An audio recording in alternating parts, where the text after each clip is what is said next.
যেহেতু ওনার নামটা আমি নিলাম না এই কারণে, যেহেতু আমার প্রিয় মুর্শিদ পাকের নাম পাক মুর্শিদ আলী আল কাদেরী আলা নবীনা জাদ্দিন আলাইহিস সালাম।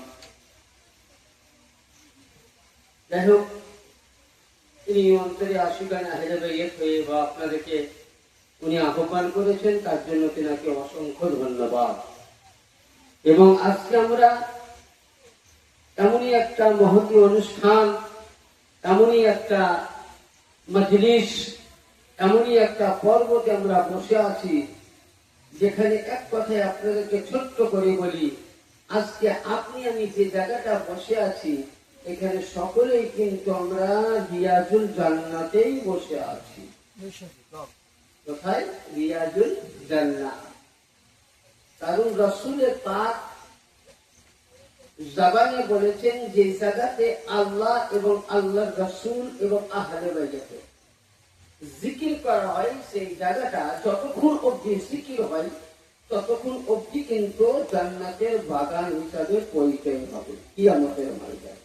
এবং এই এখন থেকে নিয়ে মাহফিল চলাকালীন কোন ব্যক্তি যদি ইন্তেকাল করে, মুনতাকিল করে, মৃত্যুবরণ করে, তার কবরে কিয়ামতের হিসাবের বিচারের আগে কবরে হিসাব হবে না।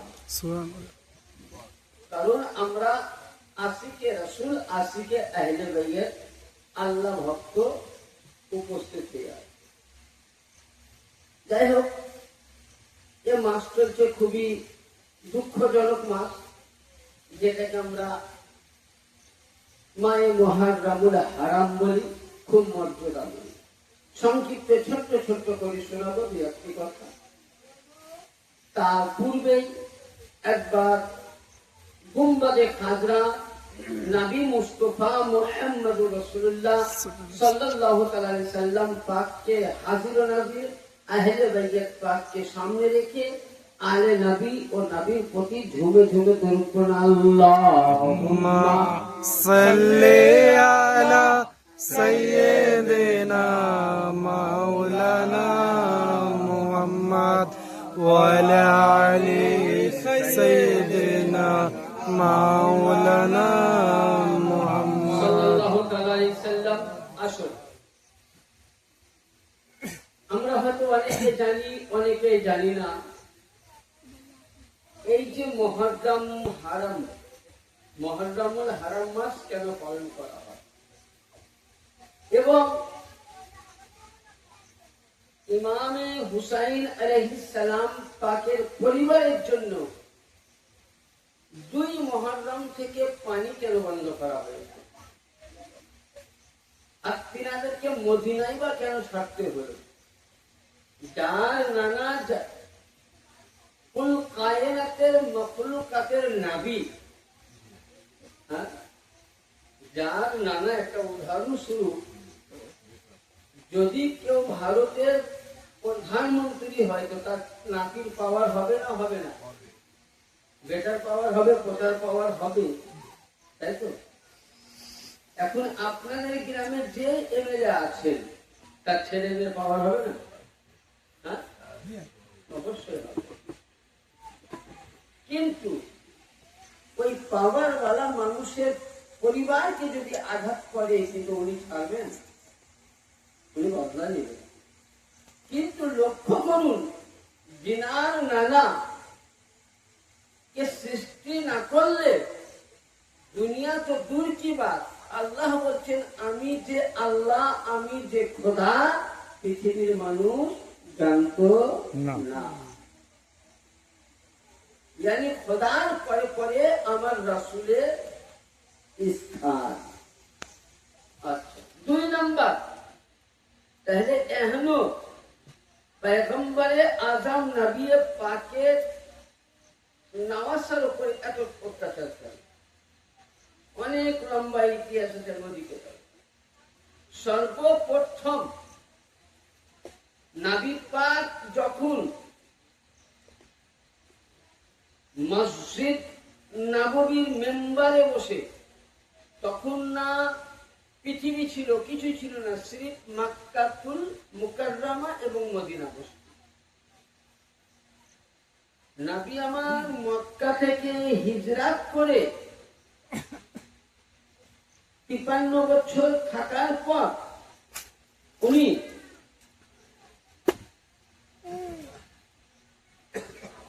10 বছর মদিনাতুল মুনাওয়ারায় ছিলেন। ওনার বাস্তব জীবনের বয়স ছিল কত? 63 বছর। এখানেও রাসূলে পাক ওই মসজিদুন নববীতে মেম্বারে রাসূলে বসে উনি প্রতিদিন ফজরের নামাজ পড়ে বসতেন। আর কিয়ামত অবধি কি ঘটবে, কি হবে, কে আসবে, সমস্ত কিন্তু নবী ঘটনা বলে দিয়েছেন। শুধু এটা নয়, নবী এটাও বলে দিয়েছেন যে হে সাহাবায়ে কেরাম, তোমাদের মধ্যে কেউ কেউ থাকবে, কেউ কেউ দুনিয়া ছেড়ে পর্দা যাবে। যারা পর্দা নিবে তারা দেখতে পাবে না, যারা জীবিত বা হায়াতে থাকবে তারা দেখতে পাবে। কি? যে সর্বপ্রথম আমার ইসলামের তাবদীল করবে আমার উম্মতের মধ্যে। তাবদীল বলতে রাজবাদাই। যে যখন সরকার আসে তখন তার নিয়ম পাল্টে পাল্টে না। আমি কোন বিরোধিতা কথা বলছি না, পাল্টে না, পাল্টে না। হ্যাঁ, আপনাদের মসজিদে ইমাম সাহেব আসলেন, উনি এক নিয়ম পাল্টে দিলেন। আমাকে রাখলেন, আমি এক নিয়ম পাল্টালাম। আমার বড় ভাইদেরকে রাখলেন, উনি এক নিয়ম। তাই তো? বাড়িতে যখন আব্বা ছিলেন, আপনারা লক্ষ্য করুন, আগেকার জামানার মানুষদের বাড়ি ঘর ছিল মাটির বাড়ি, কাঠি করার বাড়ি, টিনের বাড়ি, তাই তো? এখন পাড়া বলেন, গ্রাম বলেন, শহর বলেন, এখন বিল্ডিং। এটা পরিবর্তন হচ্ছে না? ওইরূপ নবী পাক বললেন যে সর্বপ্রথম আমার ইসলামের মধ্যে তাবদীল করবে। তো আল্লাহ নবীকে জিজ্ঞাসা করেছিলেন সাহাবায়ে কেরাম যে ইয়া রাসূলুল্লাহ, ইয়া হাবিবাল্লাহ, আপনার ইসলামের মধ্যে তাবদীল করবে কে? তাবদীলটা করবে কে? তো নবী বললেন বানি উমাইয়া বংশের সন্তানেরা। কোন বংশের? বানি উমাইয়া বংশের সন্তানেরা। একটা করে বলবেন কি তাবদীল করবে। উনি বললেন সর্বপ্রথম আমার হালাল জিনিসকে ও হারাম করবে আর হারামকে হালাল করবে। আচ্ছা বলুন, পৃথিবীতে মদ্যপান করা হারাম না হালাল? সেটা কিন্তু উমাইয়া বংশের সন্তানরা গায়ে করেছে। নারী নির্যাতন করা, নিজের মায়ের সঙ্গে জেনা করা, খালার সঙ্গে জেনা করা, আত্মীয় নারীদের সঙ্গে জেনা করা এবং অপর নারীকে জেনা করা শরিয়ত মোতাবেক সারাহাতান গুনাহ, তো গুনাহ হারাম আছে। সেটা কিন্তু ইয়াজিদ পালি কি করেছিল? জায়েজ করে দিয়েছিল। এমনকি নবী বলে দিয়েছিলেন শুধু এটা নয়, আমার কাবা শরীফের উপর বেহুরমাতি হবে। তো নবী যেটা বলে গেছেন ওয়ামা হুয়া আলা গায়বি বিদানি, নবী গায়বের সংবাদদাতা, সেটাই কিন্তু ঘটনা ঘটেছে। এবার আসুন, যখন হযরতে মাওলা ইমামে হাসান আলাইহিস সালাম উনি খেলাফত নিয়েছিলেন, তো ওই সময় মক্কার মধ্যে খুব একটা এত আন্দোলন সৃষ্টি হলো, উমাইয়া বংশ থেকে বিষ ঢুকিয়ে দিল। তো মাওলা ইমামে হাসান পাক চাননি যে আমার দ্বারা থেকে মক্কা এবং মদিনাতুল মুনাওয়ারায় রক্তের বন্যা করুন। উনি সুলাহ করে দিয়েছিলেন। কি সুলাহ? অনেকে বলছে হাসান সুলাহ করেছে, তো আমরাও সুলাহ করি, কিন্তু না, ইমামে হাসানে পাক লিখে দিয়েছিলেন যে আমি তোমাকে স্বেচ্ছায় যাতে এলাকাতে মারামারি খুনাখুনি না হয়, তোমাকে আমি করলাম কি সনদ খেলাফত নামায় বসিয়ে গেলাম, কিন্তু তুমি মরে যাওয়ার পর, চলে যাওয়ার পর এই খেলাফত যেন রাসূল পাকের পরিবারের হাতেই আসে। কিন্তু মুয়াবিয়া করেছিল কি? এটা করেছিল না। ও করলো কি? আরো চক্রান্ত লাগালো। মসজিদে কোথায় সমস্ত ইমামদেরকে পাওয়ার দিয়েছিল বলতে উমাইয়া বংশের লোক যে নবী পরিবার আলীর পরিবারকে তোমরা গালি দাও। এটা বুখারী শরীফের হাদিসে আছে। 90 জায়গায় ইমামকে তাকিদ দেওয়া হয়েছিল। যারা নবীর ঘরানাকে গালি গোলাজ করেছিল তারা উমাইয়া বংশের লোকের কাছে ভালো ইমাম ছিল। যারা আহলে বাইতের মুহাব্বতকারী ছিল, গালি দিত না, তাদেরকে জবাই করে দিয়েছে। এগুলো ইতিহাস দিচ্ছে, আমি বুখারী দলিল দিচ্ছি। আসলে অনেক ইতিহাস। ওই সময় ইমাম হাসান পাক আলাইহিস সালামের কথা ছাড়েন, উনি কেবল আপনাকে কাজ দিলাম। তারপরে জিলহজ চাঁদের 5 তারিখে পত্র রেখেছিল মুয়াবিয়া। কয় তারিখে? 5 তারিখে। কি লিখলো? যে এ হুসাইন, কাকে কাকে? 5 জনকে লিখেছিল যে একজন ইন্তেকাল করে গেছিলেন জিলহজ চাঁদে। 4 জন চিঠি পেয়েছিলেন। কে? সর্বপ্রথম মাওলা ইমামে হুসাইন আলাইহিস সালাম, 2 নম্বর আবু বকরের ছেলে হযরতে আব্দুল্লাহ, ওমরের ছেলে আব্দুর রহমান এবং হযরতে জাবিরের ছেলে আব্দুল্লাহ। এই 4 জন। 3 জন সাহাবী, ছেলে সাহাবী, 1 জন আহলে বাইতের নূর টুকরা। 4 জনকে পত্র লিখলো যে এ ইমামে হুসাইন, তোমরা ইয়াজিদের বাইয়াত গ্রহণ করো, ইয়াজিদের বাইয়াত গ্রহণ করো। তো ওই সময় ইমামে হুসাইনে পাক বললেন যে আমি কোনদিন তাকে কওমের নেতা সরদার বলে মেনে নিতে পারি না। শুধু এটা নয়, ইমামে হুসাইন আলাইহিস সালামকে পার্সোনাল ভাবে পত্র লিখে বলেছিল যে তোমাকে 1 লক্ষ দিরহাম পয়সা দিচ্ছি, রকম দিচ্ছি, তুমি হুসাইন, তুমি ইয়াজিদকে বাদশা বলে মেনে নাও। আচ্ছা, এটা কি সম্ভব? পশ্চিমবঙ্গের মুখ্যমন্ত্রী কে গিয়ে আমি যদি বলি আপনি আমাকে মুখ্যমন্ত্রী বলেন, মানবে? হ্যাঁ? তাহলে যাদেরকে স্বয়ং আল্লাহ পাকের নবী বলছেন সাইয়্যিদুশ শাবাবি আহলিল জান্নাতি আল হাসান ওয়াল হুসাইন, নবী বলছেন জান্নাতের জওয়ান যত থাকবে, জান্নাতে যত মৌলবী থাকবে, জান্নাতে যত পীর থাকবে, জান্নাতে যত দরবেশ থাকবে, জান্নাতে যত ফকির থাকবে, জান্নাতি জওয়ানদের সরদার ইমামে হাসান ও হুসাইন। সুবহানাল্লাহ। যারা জান্নাতের জওয়ানদের সরদার, তাদেরকে কি বলে যে তোমরা এক নাপাক ব্যক্তির গোলাম হও, বলে না? আচ্ছা, এটা কি মানা যাবে? 2 নম্বর, তাহলে কি বোঝা গেল যে পরিষ্কার বুঝতে পারা গেল উনি মানলেন না। তাহলে পৃথিবীর মধ্যে ঘুষ চালু আগে ছিল না। তাহলে ঘুষ চালু কোথা থেকে হলো? ওখান থেকে সৃষ্টি, হ্যাঁ, এজিদ থেকে, তাই তো? আচ্ছা, উনি যখন না মানলেন তখন পত্র লিখছে যে আপনি যুদ্ধের জন্য প্রস্তুত হন। ইমামে হুসাইন আলাইহিস সালাম তার পূর্বেই কুফা থেকে পত্র লিখেছিল কুফাবাসীরা যে হুসাইন, আপনি আমাদের জন্য একটা ইমামের ব্যবস্থা করুন, নেতা। যদি আপনি আমাদের রাহবার না দেন, নেতা না দেন, তো কিয়ামতের ময়দানে আপনার নানার কাছে আপনাদের জন্য নালিশ করা হবে।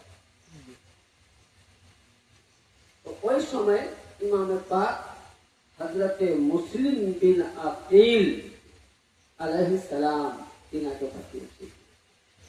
এবং তিনার সঙ্গে দুটি সন্তান হযরতে আউন এবং আউনে ইব্রাহিম ও আউনে মুহাম্মদ, তিনারা 3 বাচ্চাটাই ছিলেন। এবং ইমামে হুসাইন উনি বললেন যে ভাই তুমি ওখানে গিয়ে আমার খবর দিবে। আর উনি যাওয়ার পর ওনার হাতে সকলেই মিলে দস্তে বাইয়াত গ্রহণ করেছিল স্বেচ্ছায়। উনি পত্র লিখলেন, তখন এখন তো মোবাইলে ফোন লাগা মাত্র হ্যালো, আপনি জাপানে থাকেন, লন্ডন থাকেন, যেখানে থাকেন সেকেন্ডের মধ্যে কথা হয়ে যাচ্ছে। তখন তো মোবাইল ছিল না, নেটওয়ার্ক ছিল না, তখন পত্র আসতে দেরি হতো। উনি লিখছেন ভাইজান এখানকার হালাত মাশাআল্লাহ খুব সুন্দর, আপনি আসতে পারেন। এইভাবে উনি পত্র লিখেছিলেন, কিন্তু পত্র না পৌঁছার আগেই ওখানকার হালাত খুবই বুড়ি খারাপ ছিল। যারা ইমাম হুসাইনকে পত্র লিখেছিল তাদের মধ্যে যেমন কারবালার প্রান্তরে ইমাম হুসাইন পাক আলাইহিস সালামের সৈন্য কতজন ছিলেন? 72 জন। আর ইয়াজিদি কত ছিল? 22,000। তার মধ্যে ছিল 3,000 কোরআনের হাফেজ, 6,000 হাদিসের মুফাসসির, 5,000 মৌলবী। তাহলে 6 আর 5 কত হলো? 11। 11 আর 3 কত হলো? 14। তাহলে 14,000 আর ছিল কত? 22,000। 8,000 আম সাধারণ, এরাও কিন্তু কালেমা পড়েছিল। যখন শুনতে পেল মুসলিম বিন আকিল আলাইহিস সালামের হাতে বাইয়াত গ্রহণ করেছে, জিয়াদ পাপির কাছে খবর গেল। ওদিকে রাত্রে বেলাতে জিয়াদ পাপি তার সৈন্য দিয়ে সকলকে টাকা লালসা দিয়ে সঙ্গে সঙ্গে নিজের দিকে ইয়াজিদের বাইয়াত গ্রহণ করিয়ে নিল। তাহলে এখানে একটা মাসলা হাল হয়ে গেল, যে মৌলবী হয়ে গেলাম, ঈমানওয়ালা হয়ে গেলাম, হাদিস পড়নেওয়ালা মুফাসসির হলাম। তাই যে ইমামে হুসাইনকে দাওয়াত দিয়েছিল এর মধ্যে দস্তখত ছিল মৌলবী সাহেবদের, এর মধ্যে দস্তখত ছিল মুফাসসিরদের, এর মধ্যে সহি ছিল হাফিজদের। তারা কালেমা পড়ার পর ঈমান আনার পর আবার করলো কি? হুসাইনকে বাদ দিয়ে ইয়াজিদকে মেনে নিল। তাহলে বলুন ইমামে হুসাইনকে শহীদ করনেওয়ালা কোন মুশরিক ছিল না, হিন্দু ছিল না, খ্রিস্টান ছিল না, জৈন ছিল না, নাসারি ছিল না। মুসলিম বিন আকিলকে যদি শহীদ করেছে, মুসলিম বিন আকিলের 2 সন্তানকে যদি শহীদ করেছে, নামাজ পড়নেওয়ালা, ইমামতি করনেওয়ালা মৌলবী হাফিজে করেছে। এর জন্য দলিল অনেক আছে। তার জন্য আহলে বাইতের সঙ্গে যারা দুশমনি করে, আমি বলছি না, কয়েকটা হাদিসের নাম বলছি, সব হাদিস আমাদের আনা সম্ভব হয় না। তার জন্য কিছু কিছু আমাদের পেরিয়ে আনতে হয়। যেমন আপনাকে একটা হাদিস শোনাই। আল্লাহ নবী সরকারে মদিনা সাল্লাল্লাহু আলাইহি সাল্লাম বলেন, সাহাবায়ে কেরামদের মাজমুতে কি বলছেন? আন জাবির ইবনে আব্দুল্লাহ আনসারী قال خطبا رسول الله صلى الله عليه وسلم। হযরত জাবির বিন আব্দুল্লাহ আনসারী বর্ণনা করছেন। জাবির বলছেন আমি আমার আব্বাজান হযরত সাইয়েদনা আব্দুল্লাহর মুখে শুনেছি। উনি বলছেন পালা খতাবনা রাসূলুল্লাহ সাল্লাল্লাহু আলাইহি ওয়াসাল্লাম, আমি রাসূলুল্লাহকে খুতবা দিতে দেখেছি, শুনেছি। কি?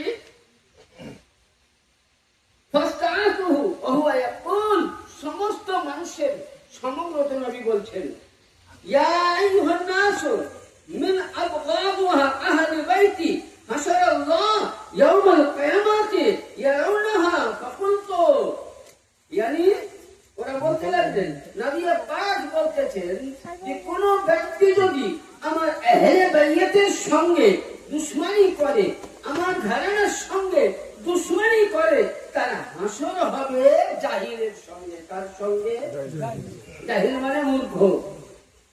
তার সঙ্গে জাহিল মূর্খ। আর কাকে বলা হয়? তার সঙ্গে। আবার কি বলছেন? তখন জিজ্ঞাসা করলেন ইয়া রাসূলুল্লাহ ইয়া হাবিবাল্লাহ ওয়া ইন্নাস সামা ওয়া সাল্লি, ইয়া রাসূলুল্লাহ সে ব্যক্তি যদি নামাজি হয়, রোজাদার হয়, তো নবী বলেন ওয়া ইন সামা সাল্লি, তবুও সে আহলে বাইতের দুশমনি করলে তার বিচার কার সঙ্গে? জাহিলের সঙ্গে। তাহলে এবার বলুন, যারা মৌলভী সাহেবরা দলিল দিচ্ছে, আপনাদের পরে বলে কি বলবো না, আমাদের পক্ষে ইমাম সাহেবরা কিছু কিছু বলছে ইয়াজিদকে সবই বলো কিন্তু জাহান্নামী বলিও না। আচ্ছা, একটা কোরআনের কথা বলি, আয়াত করতে গেলে অনেক সময় আছে। কোরআন শরীফের সূরা নিসাতে আছে 4 পারা। কোন মুসলমান এক মুসলমানকে যদি হত্যা করে সে কিন্তু জাহান্নামে যাবে। বুঝতে পেরেছেন? আমি আপনাকে হত্যা করলাম, এটা আপনি জান্নাতি, কিন্তু আপনি জাহান্নামী ছিলেন। আমি হত্যা করার কারণে আপনি জান্নাতে গেলেন, কিন্তু আমাকেও জাহান্নামে যেতে হবে। তাহলে এক মুসলমানকে যদি জবাই করে বিনা দোষে, সে যদি জাহান্নামে যায়, তো ইমামে হুসাইন কে ছিলেন? জান্নাতের জমানের সরদার ছিল। তাহলে নবীর পরিবার ইমামে হাসানের পাক থেকে নিয়ে 72 জন বলে নয়, জাইনুল আবেদিন, ইমামে আলী রাজা, ইমামে নাকি, ইমামে তাকি, ইমামে মুসাজ্জুর, ইমামে কাসিম, সমস্ত নবীর ঘরানা 12 জন আহলে বাইত, 12 জন ইমাম পাক, 14 মাসুম পাককে বানি উমাইয়া বংশের লোক কাউকে বিষ দিয়ে, কাউকে জহর দিয়ে শহীদ করে দিয়েছে। তাহলে এরা জান্নাতে যেতে পারে? আপনার কি কথা বলে? আমি তাহলে যারা শুধু নামাজি, রোজা করলে বলা, আহলে বাইতের দুশমনি করলে যদি নামাজ না কাজে লাগে, জাহিরের সঙ্গে যদি বিচার হয়, তাহলে যারা সরাসরি আমার হুসাইনকে কতল করেছে তাদের কোথায় হাসর হবে? 2 নম্বর হাদিসে পাক আসুন, عن ابن عباس قال قال رسول الله صلى الله عليه وسلم لو إن رجل شق بين الركن المقام صلى وسام ثم نقى الله وهو يبغض أهل بيتي محمد دخل النار।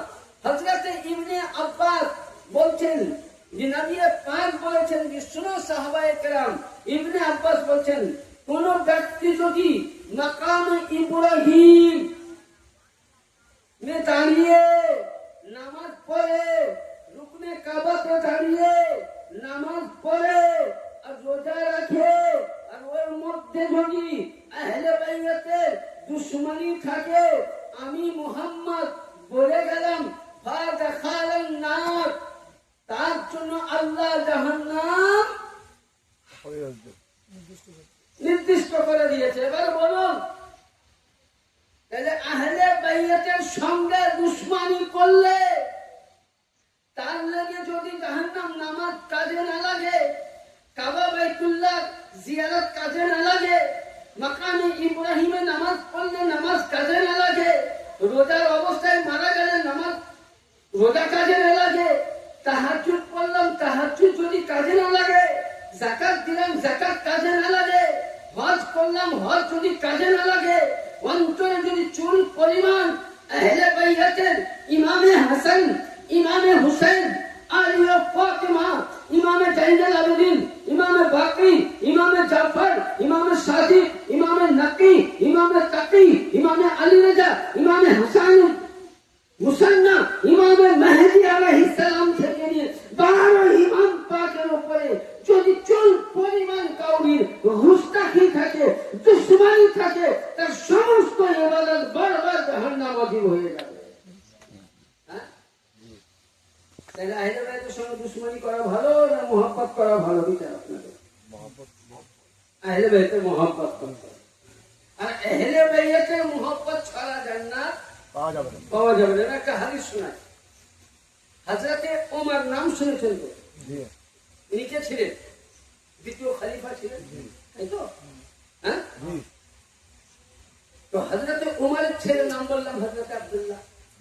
তখন ছোট, শৈশবকাল, ইমাম 2 ইমাম পাক বড়, দুটোই ছোট বাচ্চা। দেখবেন খেলা হয়, মিশকাত শরীফের একটা হাদিস আছে ফাযাইলে সাহাবার বায়ানে। তো বাচ্চাতে খেলা করছেন, তো এহেন সময় উনি খাজুর গাছে কাটলেন, খাজুর খেতে। আব্দুল্লাহ বড় ছিল, উনি খাজুর পাড়তে গেলেন, তো তো ভালো ভালো খাদ্য খায় আর মানে পোকা লাগা ন্যাংরা কান্না খোলা সবই দিকে নিচে ফেলে ইমাম পাকতে দেয়। তো ইমাম পাক বলছে ভাই তুমি কেমন খাদ্য কিছু বলে কেন মানে ভালো খাদ্য দাও ওই খাদ্য তখন উনি বলেছিলেন এ নানার গোলামের বেটা গোলাম কি বলেছিল নানা গোলামের বেটা গোলাম। এখন এখানকার প্রধানের বা ইমাম সাহেবের নাতিকে যদি বলা হয় বা ওনার ছেলেকে যে তোর নানা আমাদের মসজিদে ইমামতি করে, গোলাম তো বলা যাবে না, গুনাহ হবে, নামাজ হবে না, একটু উদাহরণ দিচ্ছি, যদি বলা হয় তো রাগ হবে না যে আমার নানা কিংবা আব্বা এই মসজিদের ইমাম সাহেব, হ্যাঁ বাদশা, রাগ খুব যে আমার আব্বা এখন তত্ত্বাবধানে আছে। উনি বাড়ি এসে বলে গাছ থেকে ছমছম করে নেমে খুবই কান্না করছেন। ওমর বলছেন বেটা আব্দুল্লাহ কি হলো? বলে আব্বা খান আলীর বেটার সাহস কত, আমাকে বলছে তোর আমার নানার গোলামের বেটা গোলাম, কি করতে হবে? আব্বা বিচার করতে হবে। ঠিক আছে বিচার তো আমি করবো, তার সনাদ চাই, প্রমাণ চাই। তো বলে ঠিক আছে আপনার আমি প্রমাণ দেবো। কাগজ কলম নিয়ে গেছেন, বলছেন এ হুসাইন তুমি যে কথাটা বলেছো তা লিখে দাও। যে ইমামে হুসাইন আলাইহিস সালাম দুই ভাইয়ের লিখছেন বিসমিল্লাহির রহমানির রহিম, আল্লাহ পাকের নামে আমি আরম্ভ করছি, শুরু করতেছি, যিনি রহমান তিনি দয়ালু। বলে এ আব্দুল্লাহ তোর বাপ যদি মদিনার গভর্নর হয়েছে, তোর বাপ যদি মদিনার প্রেসিডেন্ট হয়েছে, তোর বাপ যদি নবীর খলিফাতুর রাসূল হয়েছে, তো আমার নানার গোলামি করে, আমার আব্বার গোলামি করে, আমার মায়ের গোলামি করে, আমার আলীর ঘরানার গোলামি করে তোর বাপ খলিফা হবে। মানে একটা কথা অন্যদিকে একবারে যাবে, কোনো একটু মিটার গরমি হবে। কাগজটা নিয়ে আব্বার কাছে দিল। ওমর সভা রাখলেন, চারিদিকে সভায় হয়েছে, দুইটি সুন্দর চেয়ার রেখেছেন, উনি দাঁড়িয়ে আছেন, বসছেন না। এমন সময় হযরত আলী চিন্তায় পড়ে গেলেন যে আমার ছেলের কি বিচার হবে। তো হযরত আলী বলছেন ভাই এইভাবে আর বিচার করো না। বলে হযরত আলীকে বলছেন আপনি লক্ষ্য থাকুন, কোনো অসুবিধা নাই। দুই ইমাম পাককে হযরতে ওমর ফারুক উনি করলেন কি, দুজনকে ডাকলেন, বুকের ধরে দিলেন এবং বুসা দিয়ে চেয়ারের সম্মানের সহিত বসিয়ে দিলেন। বলছে আব্দুল্লাহ, বলে আব্বা যান, বলে কাগজটা দাও। যখনই কাগজটা হাতে দিয়েছেন, দেওয়ার পরে আব্দুল্লাহ বলেন ওই দিকে দাঁড়িয়ে মুচকি মুচকি হাসছে আর হুসাইনের দিকে দেখতে, তাই তোমার বিচার ভালো হবে। আমার আর গোলাম বলবা, আমার বাপ হলে এখানকার প্রেসিডেন্ট, রাজা, নবীর খলিফা, তুমি আমাকে আর আমার বাবা খুব জ্বালানি গর্দন খেতে নাই। আই তোমাদের দুই ভাইয়ের গর্দন থাকে কিনা, খুব মুচকি মুচকি লাফায়।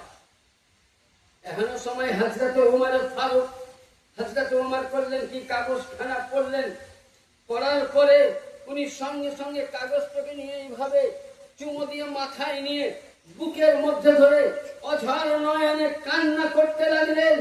আর কানতে কানতে যেমন সেই বলে না হিপিয়ে কান্না করতেছেন। আব্দুল্লাহ জিজ্ঞাসা করছেন আব্বা জান আপনি কান্না কেন করছেন? বলে বিচার কই? বলে বেটা বিচার হয়ে গেছে। বলে আব্বা বিচার তো শুনতে পেলাম না, দর্শক তো কেউ শুনেনি, আপনি কি বিচার করলেন বলুন, এদের সাজা কি হলো বলুন। কোন কথাই বলছেন না। হযরত ওমর বলছে বেটা শুনো আব্দুল্লাহ, কিয়ামতের ময়দানে হাসরের প্রান্তরে বিচারের দিনে যখন আল্লাহ পাক তামাম মানুষের বিচার করবেন, তাদেরকে তাদের ঠিকানা দিবেন, সাহাবীদের বল যখন বাড়ি আসবে ওই সময় ওই কাতারে আমি ওমর থাকবো। আল্লাহ পাক বলবেন এই ওমর তুমি তো নবীর খলিফায়ে রাসূল ছিলে, তুমি তো মনোনীত খলিফা ছিলে, এই ওমর বলো বলো তুমি আজকে দুনিয়া থেকে কি আনলে? মানুষকে তুমি শিক্ষা দিয়েছো ভালো রাস্তায়, তুমি নিজেও নামাজ পড়েছো, অখণ্ড পড়িয়েছো, কিন্তু তুমি আমল নামা কি এনেছো? জান্নাতের টিকিট তোমার যাওয়ার জন্য কি সার্টিফিকেট এনেছো? বেকারে প্রতিটা মানুষ কিয়ামতের ময়দানে হুসাইনের পিছু ধরবে। নবী বলেছেন সাইয়্যিদুশ শাবাব আহলুল জান্নাহ ইয়ানি হাসান ও হুসাইন সমস্ত জওয়ানদের জান্নাতের সরদার। ওই সময় আমাকে জান্নাতওয়ালাকে খুঁজতে হবে না টিকিটের জন্য, কারণ যখনই আল্লাহ আমাকে জিজ্ঞাসা করবেন